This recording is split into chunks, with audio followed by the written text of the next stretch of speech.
Sir କ'ଣ କହିବେ ବିଗତ ଦିନରେ ଯେଉଁ ଛାତ୍ରୀ ଯେଉଁ ଡେଇଁଥିଲା ଦ୍ୱିତୀୟ ସେତୁରେ ତା ଉପରେ କେତେ ଦୂର ଫାୟାର ପକ୍ଷରୁ କ'ଣ ସବୁ ବ୍ୟବସ୍ଥା କରାଯାଇଛି ଆଉ କେମିତି ଚାଲିଛି? ଆଜିକୁ ହେଲା 3 ଦିନ। 3 ଦିନ ପୂର୍ବରୁ ଯେଉଁଦିନ ସେ ଇନସିଡେଣ୍ଟ ହେଲା ସେଦିନ ପ୍ରାୟ 6ଟା 50ରେ ଆମକୁ ମିଳିଥିଲା ଖବର। ଆଉ ସେଠୁ ଲୋକମାନେ ବି କହିଥିଲେ ଯେ ଠିକ୍ 10-15 ମିନିଟ୍ ପୂର୍ବରୁ ଡେଇଁଛି। ସେଇ ହିସାବରେ ଆମର ପ୍ରଥମେ ଆମର ଇମିଡ଼ିଏଟ୍ ଆମର local fire station Sambalpur fire station ସ୍ପଟ୍କୁ ପହଞ୍ଚିଗଲେ।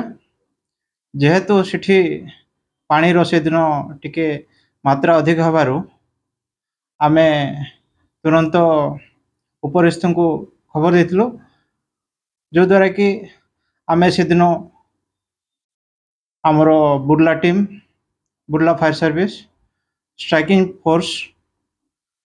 ଫାୟାର ଫୋର୍ସ ଆଉ ତଳମୁଣ୍ଡରେ ଯେହେତୁ ପାଣିର ମାତ୍ରା ବଢ଼ିଯାଇଥିଲା, ତେଣୁକରି ଆମେ ତଳମୁଣ୍ଡରେ ବି ମାନେଶ୍ୱର ଫାୟାର ଷ୍ଟେସନକୁ ଖବର ଦେଇଥିଲୁ କି ଯଦ୍ୱାରା କି ଆମକୁ 4ଟା ଟିମ୍ରେ ସୁବିଧା ହେବ ବୋଲି। କିନ୍ତୁ ଯେହେତୁ ସେଦିନ ପାଣିର ମାତ୍ରା ବଢ଼ିଗଲା, ଗେଟ୍ ବି ଖୋଲି ଦେଇଥିଲେ, ଯଦ୍ୱାରା କି ଆମକୁ ପ୍ରଥମ ଦିନ ଖୋଜିବା ପାଇଁ ବହୁତ କଷ୍ଟ ହୋଇଥିଲା। ଆଉ ଦ୍ୱିତୀୟ ଦିନରେ ଯେହେତୁ ପାଣି ବଢ଼ିଯାଇଥିଲା, ଖାଲି 2 କୂଳରେ ଖୋଜିବା ପାଇଁ 2ଟା ଟିମ୍କୁ ନିୟୋଜିତ କରାଯାଇଥିଲା। ଆଜି ହେଉଛି 3rd ଡେ। ଆଜି ବି ଖୋଜିବା ପାଇଁ କୂଳରେ ଖୋଜିବା ପାଇଁ ଏବଂ ତା ଆଖପାଖ ଖୋଜିବା ପାଇଁ 2ଟା ଟିମ୍କୁ ନିୟୋଜିତ କରାଯାଇଛି। ତ ସାର୍ ମିଳିବା ଆଶଙ୍କା କେତେ ଦୂର ଅଛି ସାର୍? ଆମର ତ ଯେତିକି ଦୂର ସମ୍ଭବ ଆମର 100% ଏଫର୍ଟ ଦେଇଛୁ।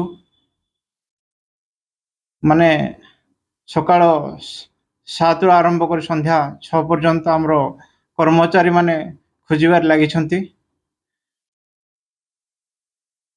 ଟିକେ ତୋଳି ପଡ଼ିଯାଇଥିବ କି ସାର୍ କି କ'ଣ? ନାଇଁ, ସାଧାରଣତଃ ବଡ଼ିଟା ଯେତେବେଳେ ବି ତଳେ ପଡ଼ିଯାଇଥାଏ ସେ ଗୋଟେ ଦିନ ପରେ ଫ୍ଲୋଟିଂ ହେଇଯିବା କଥା, କିନ୍ତୁ ଯେହେତୁ ପାଣି ବଢ଼ିଯାଇଛି ଫ୍ଲୋଟିଂ ହୋଇକି ସେ ହୁଏତ ତଳକୁ ଚାଲି ଯାଇଥିବ।